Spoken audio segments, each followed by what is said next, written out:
सोचो अगर Avengers end game का सबसे इमोशनल मूवमेंट कभी हुआ ही ना होता तो। सोचो अगर वॉर्मिर पर वो सैक्रिफाइस नताशा रोमानोफ का नहीं बल्कि किसी और का होता तो क्या होता। और सोचो अगर ब्लैक विडो आज भी जिंदा होती तो क्या होता। नमस्कार दोस्तों, आज के इस वीडियो में हम एक्सप्लोर करने वाले हैं एक ऐसे व्हाट इफ सिनेरियो की जो हर मार्वल फैन के दिमाग में कभी ना कभी आया ही होगा। What if Natasha Romanoff survive Avengers Endgame. Natasha सिर्फ एक एवेंजर नहीं थी, वो एवेंजर्स की बैकबोन थी। जब सब बिखर रहे थे तब नताशा ही थी जो टीम को जोड़े रखी थी। जब दुनिया आधी खत्म हो चुकी थी तब भी वो होप नहीं छोड़ी। उसका सैक्रिफाइस सिर्फ एक लाइफ का सैक्रिफाइस नहीं था, वो एवेंजर्स के फ्यूचर का सैक्रिफाइस था। लेकिन अगर ये सैक्रिफाइस हुआ ही ना होता तो, और सोल स्टोन किसी और के बलिदान से मिला होता तो, अगर नताशा वापस अर्थ पे आती तो हल्क स्नैप का क्या होता, और अगर वो टोनी स्टार्क की डेथ और स्टीव रॉजर्स के फेयरवेल को अपनी आंखों से देखते तो क्या होता। इस सिनेरियो में एमसीयू का फ्यूचर कंप्लीटली चेंज हो जाता। क्या नताशा एवेंजर्स की नेक्स्ट लीडर बनती? क्या वो थंडरबोल्ट्स या यंग एवेंजर्स की ट्रेन करती? क्या उसका रोल मल्टीवर्स सागा में होता? और सबसे इंपॉर्टेंट, क्या उसकी जिंदगी का वो गिल्ट और ट्रॉमा कभी खत्म होता? आज इस वीडियो में हम इन सारे क्वेश्चंस के आंसर ढूंढेंगे। हम देखेंगे कि नताशा जिंदा रहने से एमसीयू के इवेंट्स कैसे चेंज होते, कौन से कैरेक्टर्स का आर्क अलग होता और कैसे फ्यूचर की कहानी बिल्कुल नई डायरेक्शन में चली जाती। तो अगर आप ब्लैक विडो के फैन हो और आप भी जानना चाहते हो कि what if Natasha Romanoff survive Avengers Endgame, तो इस वीडियो को एंड तक जरूर देखना, क्योंकि जो आप सुनने वाले हो वो एमसीयू के आने वाले पर्सपेक्टिव को हिला कर रख देगा। तो चलिए शुरू करते हैं।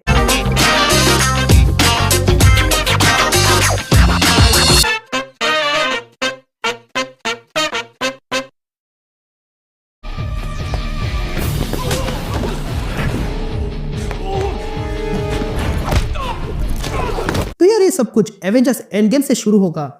अब एवेंजर्स एंड गेम में क्लिंट बार्टन और नताशा वॉर्मिर पर गए थे, जहां पर नताशा ने सैक्रिफाइस किया और सोल स्टोन क्लिंट को मिल गया था, और रेस्ट जो इवेंट्स हुए थे वो मूवी में देखे।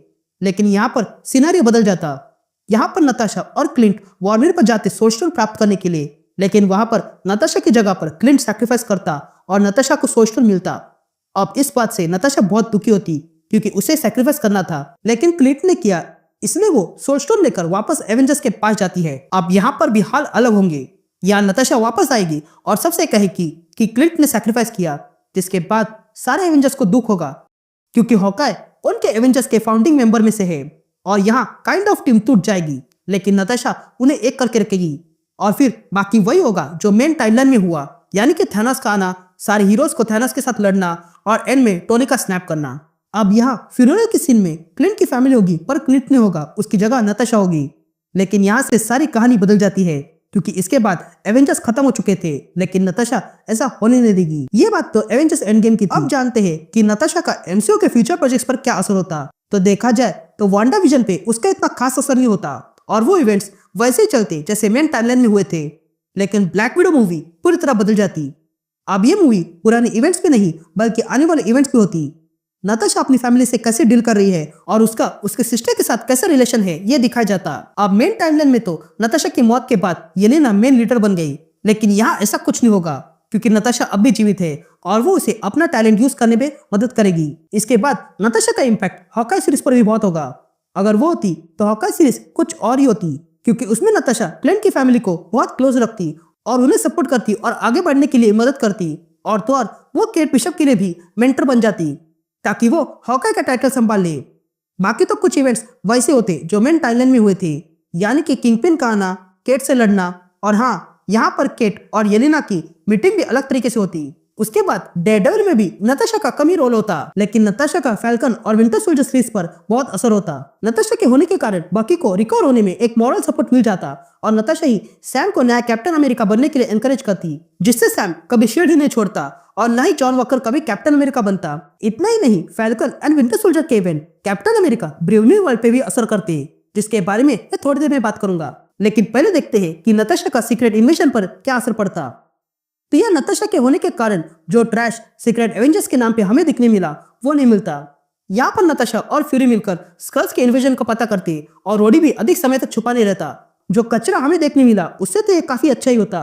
नताशा का स्पाइडरमैन के टाइमलाइन पर भी कुछ खास असर नहीं पड़ता, पर एक और कचरा सीरीज पर पड़ता, जो है शी-हल्क, जिसके बारे में मैं बात ही नहीं करना चाहता हूँ। इसके अलावा नताशा को शांग-ची और उसके बहन के बारे में पता होता, और वो ही नए एवेंजर्स टीम को फॉर्म करती। नताशा का असर थंडरबोल्ट्स मूवी पर भी होता, क्योंकि वहां पर थंडरबोल्ट्स नहीं एक नई एवेंजर्स होती जो सेंट्री का सामना कर रही थी, और सिचुएशंस और स्टेक्स काफी अलग होते। नताशा का captain America brave new world पे असर होता, यहाँ पर पहले से ही कैप्टन अमेरिका होता और ऐसे ब्रैडली के बारे में कोई खबर नहीं होती, तो लीडर के कंट्रोल करने पर उसका हमला करना कभी होता ही नहीं और सीन काफी अलग होती। जो मूवी हमें देखने मिली ये उससे काफी बेहतर होती। इसके अलावा miss Marvel the Marvels Wakanda forever पे नताशा का कोई इम्पैक्ट नहीं होता, वो जैसे थे वैसे होंगे। और लोकी सीरीज और मून नाइट पर भी असर नहीं होता, यानी कि सीधा इसके बाद हमें वो डूम्सडे में देखने मिलती। यहीं पर खत्म होता है हमारा आज का व्हाट इफ।